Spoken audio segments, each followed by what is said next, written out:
Plus de 163 millions de dollars, c'est la facture que réclame à la Banque d'Algérie et à l'État algérien un géant américain mondial, Philip Morris. Une année, je dis bien une année de droit d'usage et de propriété intellectuelle. C'est une menace de déposer plainte au niveau des instances de l'arbitrage international contre l'État algérien qui refuse de verser des sommes dues et des sommes justifiées, une facture documentée. Le groupe Philip Morris, par exemple, représente 57% du marché algérien des cigarettes. Et depuis 2024-2025, il y a eu un gros problème. Kamel Rizk, le cerveau de la politique économique de Tebboune, qui dirige le ministère du Commerce, il a interdit au mois de juillet 2025 l'importation de services.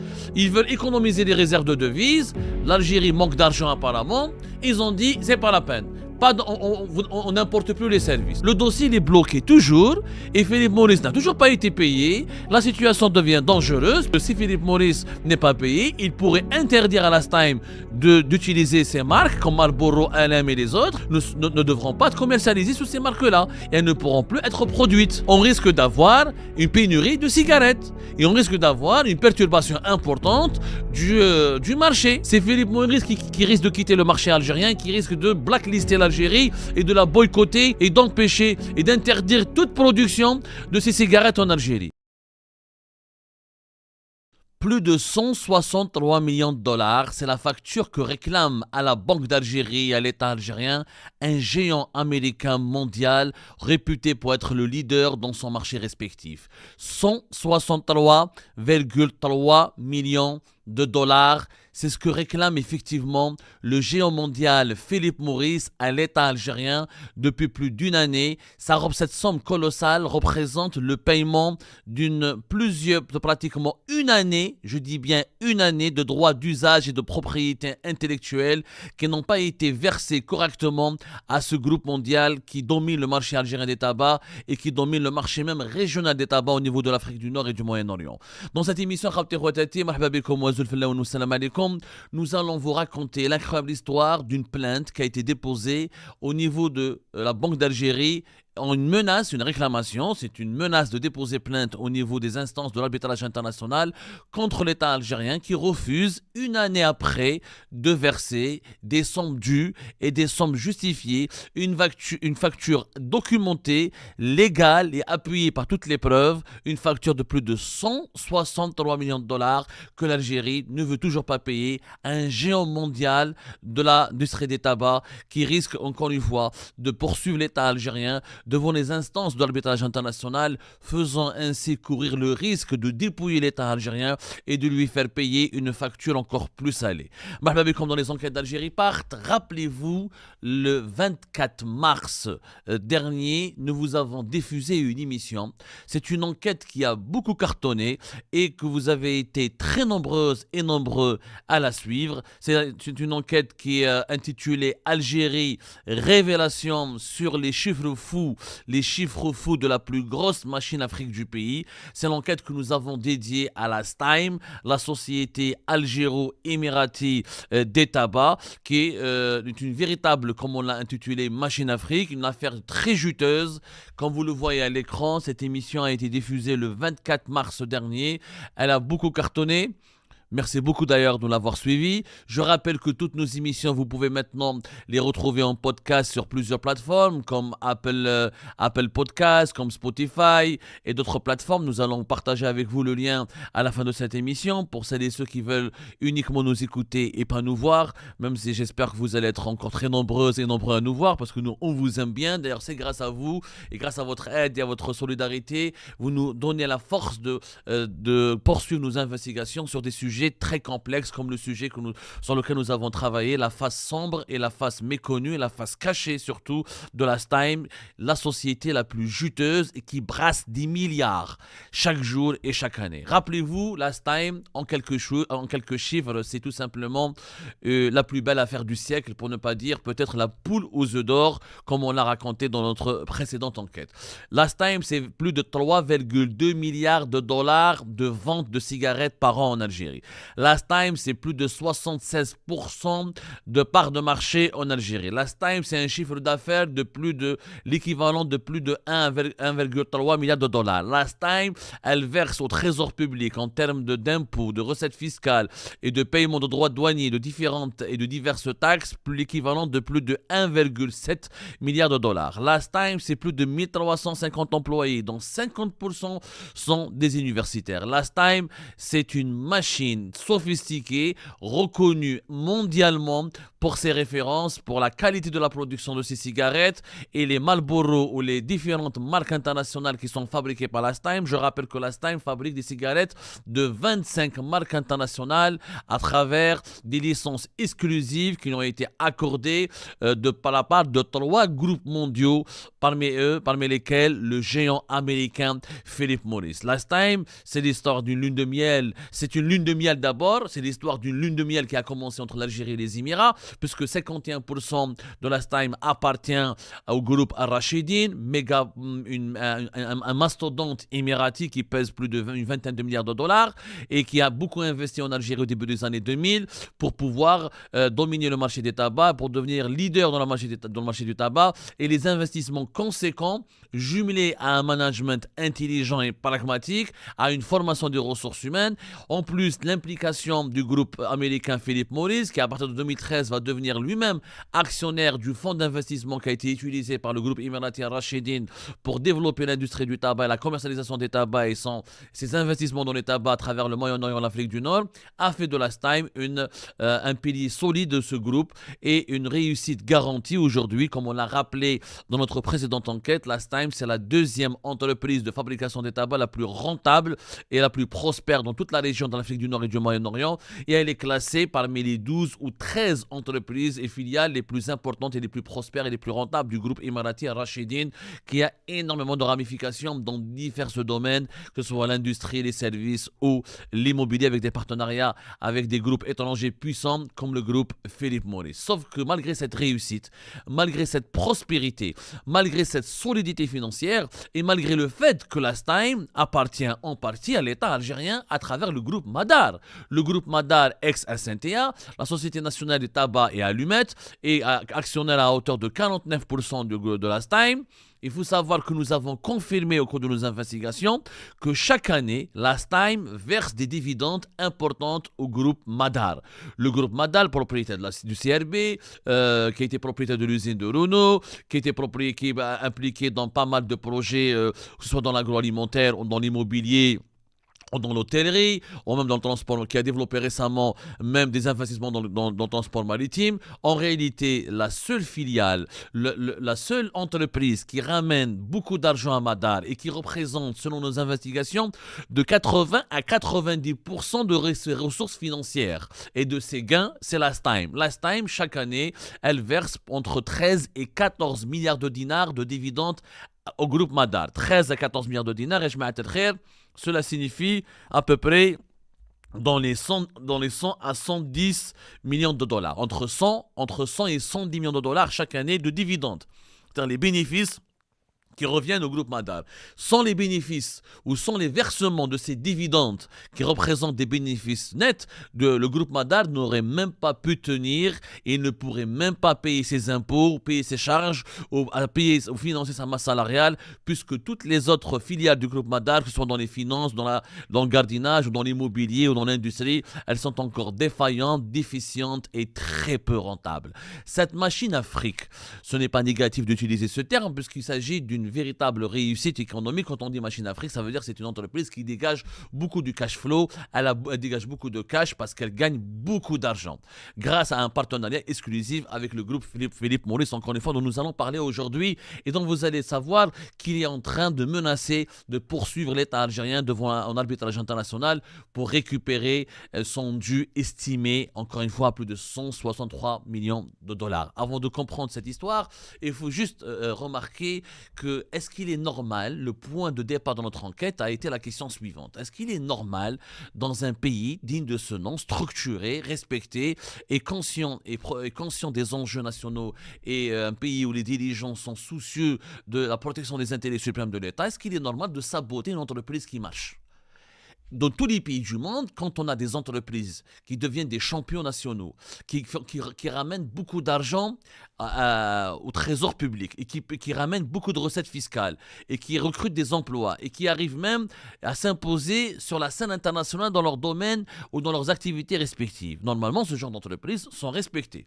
Malheureusement, en Algérie, c'est tout le contraire. C'est tout le contraire. Je vous donne un exemple, rien qu'un exemple très concret, pour mesurer l'importance de Last Time. En un seul mois, par exemple, au mois de novembre, selon nos investigations, selon les données que nous avons pu obtenir et recouper au cours de nos investigations, rien qu'au mois de novembre 2025, la Last Time elle a versé plus de 26 milliards,4 milliards de dinars de taxes et de différents impôts et taxes ou de droits fiscaux et d'obligations fiscales auprès du trésor public. 28,4 milliards de dinars. Ça, c'est une immense somme. 28,4 milliards de dinars, ça fait exactement en dollars plus de 210 millions de dollars. Aucune société privée, à l'exception de Sonatrach et quelques-unes de ses filiales et un petit peu Civital, aucun autre groupe privé Civital, aucune autre entreprise privée ou publique en Algérie ne verse autant de recettes fiscales, ne ramène, ne procure ou ne permet au trésor public de gagner autant de recettes fiscales. Une telle entreprise, normalement, elle est censée être protégée, être promue. Mais comme il y a un différent politique, il y a un différent diplomatique, il y a un différent géopolitique inexpliqué et dont personne n'arrive à comprendre les tenants et les aboutissants entre l'Algérie et les Émirats arabes unis, et bien la STAM est victime d'une véritable entreprise de sabotage. On essaie de la salir, on essaie de la traîner dans la boue. Bien sûr que ces anciens dirigeants qui sont entrés en prison, ça peut se comprendre. Quand on parle de la STAM, on parle toujours de la corruption et de l'enrichissement illicite. Effectivement, il y a une douzaine de responsables de la STAM qui ont été incarcérés au cours de la fin de l'année 2025, dont 2 anciens directeurs généraux, à leur tête le fameux et célèbre Zahir Khalef, qui était directeur général de la STAM depuis pratiquement 2011, c'est-à-dire plus d'une décennie, pratiquement 15 ans. Ces critiques sont légitimes, bien sûr, mais pourquoi réduire une entreprise qui prospère et qui marche, qui gagne de l'argent et qui ramène beaucoup de recettes fiscales à l'État, encore une fois, uniquement à ses aspects sombres? Pourquoi on ne parle pas de ces aspects heureux, de ces aspects positifs et de la moralisation qui est en train d'être initiée par la nouvelle direction qui a été installée et par les efforts de modernisation et par les investissements futurs que sont en train d'être programmés, prévus par la nouvelle direction de la STAM, en dépit de toutes les difficultés et de tous les obstacles, surtout d'ordre politique. La STAM tient debout malgré les emprisonnements, les incarcérations et la mise en cause d'une dizaine de ses hauts responsables, dont des directeurs d'usine, dont 2 anciens directeurs généraux. Et ben, le chiffre d'affaires de la STAM a progressé de plus de 8%. Une progression de plus de 8% et ses ventes et son activité commerciale, elle a progressé de plus de 6%. Franchement, c'est un cas inédit. Quand nous avons commencé, nous, à faire cette enquête, on a été totalement étonnés. Comment une entreprise, normalement, n'importe quelle entreprise qui est exposée à des critiques, à des poursuites judiciaires, à l'incarcération de ses hauts responsables, elle est perturbée, elle s'effondre, elle subit une décroissance. Last time, c'est le contraire. 8% pour le chiffre d'affaires d'augmentation, 6% pour ses activités commerciales, et pour 2026, on s'attend à ce que son chiffre d'affaires va connaître aussi une croissance de plus de 3% pour dépasser les 169 milliards de dinars. Toutes ces performances ont attiré notre curiosité et nous avons découvert, lorsque nous avons commencé à enquêter sur la STAM, qu'elle est menacée aujourd'hui, elle est franchement menacée, elle fait l'objet d'une grande opération de sabotage à cause de l'acharnement de certains dirigeants algériens qui veulent on va dire, s'en prendre aux Émiratis, torpiller les intérêts émiratis, alors qu'ils ont oublié que dans la STAM, il y a pas d'employés émiratis à la STAM. La STAM, elle a des actionnaires émiratis. Comme le groupe Madar, qui est une entreprise publique, elle est aussi actionnaire de la STAM. Les 1350 employés, ce sont des Algériennes et des Algériens. 50% d'entre eux, c'est des universitaires. Ils nourrissent plus de 1350 foyers. Et les cadres dirigeants de la STAM sont tous algériens. Il n'y a aucun Émirati qui dirige la STAM en ce moment. Il n'y a pas d'implication. Les Émiratis s'impliquent dans le conseil d'administration, ils récupèrent leurs dividendes, ils récupèrent leur argent, comme exactement le Madar récupère son argent chaque année. Mais Malgré cela, malheureusement, nous avons découvert que l'État algérien, par exemple, empêche depuis pratiquement plus d'une année ce qu'on appelle le paiement des droits d'usage et de propriété intellectuelle.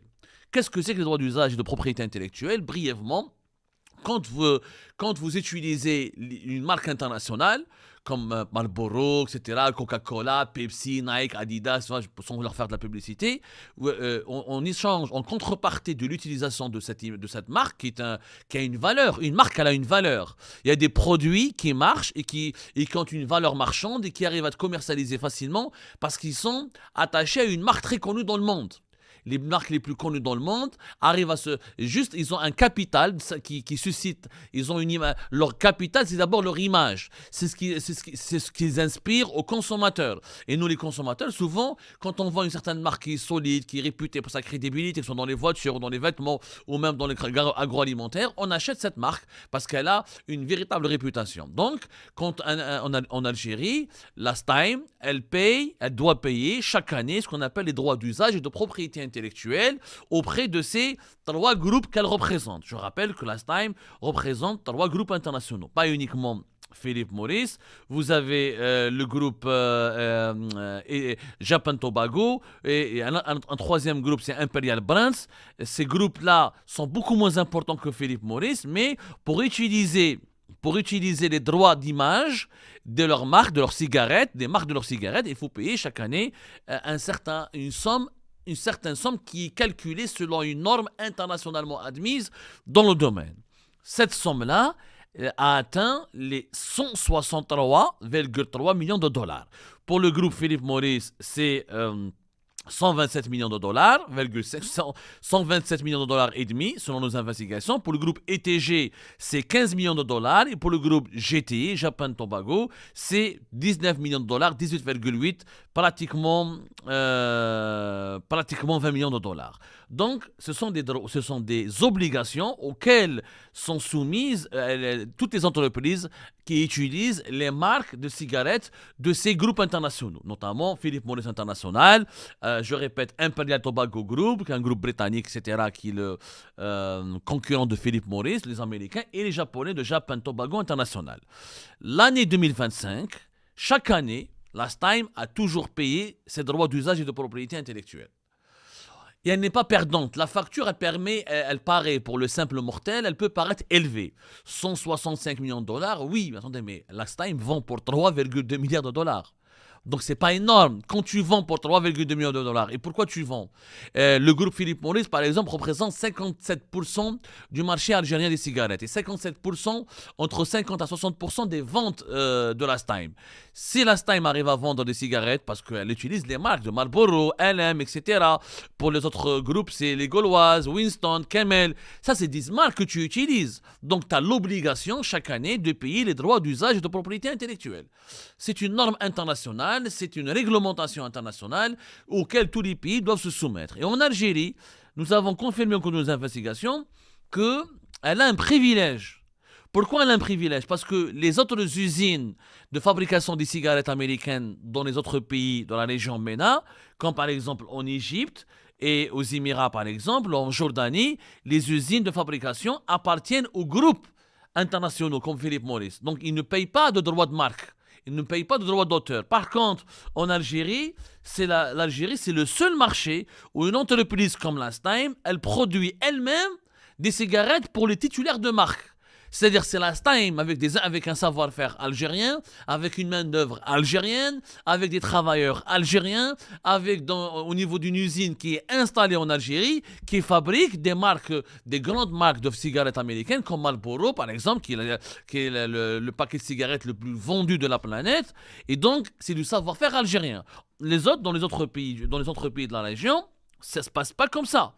L'Algérie, c'est un privilège. Aucun autre pays de la région Moyen-Orient et Afrique du Nord n'a pu obtenir en raison de la grande efficacité et de la compétence de ses ingénieurs, comme c'est le cas de l'Algérie. Jamais un autre pays de la région n'a obtenu ce privilège de produire avec ses propres installations en toute autonomie et avec ses propres moyens de production les marques de cigarettes américaines. Les autres, donc, ils ne payent pas. Dans d'autres pays comme la Tunisie, le Liban, l'Irak ou la Libye, il y a simplement une importation et une distribution de produits finis. Il n'y a pas de production, il n'y a pas d'industrie. Donc l'Algérie, elle a développé une véritable industrie des tabacs. Une industrie d'ailleurs qui pourrait permettre à l'Algérie d'exporter.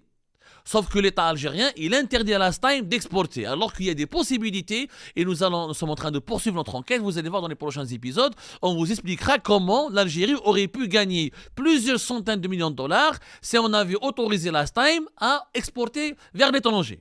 Mais ça, on le laissera pour les prochains épisodes. On ne va pas tout vous expliquer. On ne pourra pas tout dire dans un seul épisode. Mais aujourd'hui, sachez que le groupe Philip Morris, alors le groupe Philip Morris, c'est plus de 40 milliards de dollars de revenus par an. C'est le premier vendeur de cigarettes au monde. C'est un immense groupe. C'est le groupe Philip Morris. Il a vendu en 2024 pratiquement 617 milliards de cigarettes. C'est énorme. Philip Morris dispose de 51 sites de production dans le monde. Son chiffre d'affaires, c'est en Amérique, il est de 9%. Au Moyen-Orient et en Afrique du Nord, c'est 42%. 42% avec l'Asie du Sud-Est et le Moyen-Orient en Afrique du Nord. Et en Europe, c'est 37%. Donc, la région du Moyen-Orient en Afrique du Nord, elle représente énormément d'intérêt. Elle refait un intérêt stratégique pour Philip Morris. Comme je vous ai dit, la particularité de l'Algérie, c'est que Philip Morris est actionnaire de la maison mère qui est associée dans Last-Time. Mais Last-Time, c'est 100% algérien. Le management est algérien, les travailleurs sont algériens et l'État algérien à travers Madar est actionnaire à hauteur de 49%. Au début de l'année 2026, entre février et mars 2026, selon nos investigations, Philip Morris a déposé une réclamation au niveau de la Banque d'Algérie, qui est la banque centrale. C'est une réclamation, ce n'est pas une plainte. Une réclamation dans laquelle le groupe Philip Morris demande gentiment, avant d'aller vers des procédés ou des procédures conflictuelles, il demande gentiment à ce que l'Algérie autorise le paiement de son dû. Les fameux 163 millions de dollars de droits de propriété et de droits de propriété intellectuelle et de droits d'usage qui n'ont pas été payés. Pour Philip Morris, la facture elle est de 127,5 millions de dollars. Auparavant, durant les années précédentes, Last-Time, comment elle payait cette somme? Elle demandait au niveau du ministère des Finances une autorisation de transfert. Le ministère des Finances, il donne ses autorisations. La Banque d'Algérie, elle fait une domiciliation bancaire. Il y a un virement vers le compte de Philip Morris. C'est une opération très simple. C'est une importation de services. Les droits de propriété, les droits d'usage et de propriété intellectuelle, c'est une importation de services. On achète un service à l'étranger de la part d'une grande marque internationale pour pouvoir l'utiliser sur le marché algérien. Et avec ces marques internationales, on génère des revenus, on génère une activité qui crée des richesses et des revenus. Il n'y a jamais eu de problème. Mais depuis 2024-2025, il y a eu un gros problème. Pourquoi? Parce que l'Algérie, avec monsieur Kamel Rizig, le cerveau de la politique économique de Tebboune, qui dirige le ministère du Commerce, il a interdit au mois de juillet 2025 l'importation de services. C'est interdit. Oh, l'Algérie importe chaque année l'équivalent de 9 milliards de dollars de services. Ils veulent économiser les réserves de devises. L'Algérie manque d'argent apparemment. Ils ont dit, c'est pas la peine. On n'importe plus les services. Au nom de quoi? Aucune logique économique, aucune loi, aucune logique tout court ne permet à un État d'empêcher les entreprises d'importer les services. Ok, donc qu'est-ce qu'il faut? Il faut obtenir pour chaque service une autorisation spéciale. Sachant que même Sonatrach qui est en Algérie importe des services. Les services, c'est quoi? Ça peut être les droits d'usage, propriété intellectuelle, payer des formations à l'étranger, acheter des logiciels, tout ce qui est service, tout ce qui n'est pas bien matériel, tout ce qui est immatériel.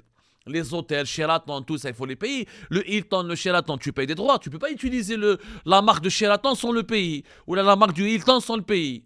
C'est la même chose. Donc, pour Philip Morris, pour les cigarettes, c'est la même chose. Donc, pour Coca-Cola doit payer des droits. Pepsi, toutes les marques internationales présentes en Algérie doivent payer des droits d'auteur de propriété intellectuelle. Ça entre dans le cadre d'une importation de services.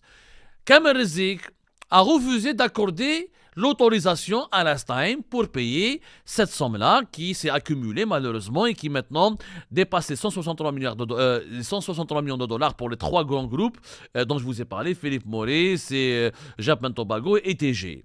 Que doivent faire maintenant les responsables de Last Time? Ils ont saisi les ministères des Finances, etc. Et les Américains n'ont rien compris. Les Américains, à chaque fois, ils relançaient leurs partenaires algériens. Mais pourquoi vous ne nous payez pas? On ne peut pas vous payer parce que l'État algérien a interdit l'importation des services. Mais comment un État il peut interdire l'importation des services? Ah non, c'est pas interdit catégoriquement, mais il faut une autorisation.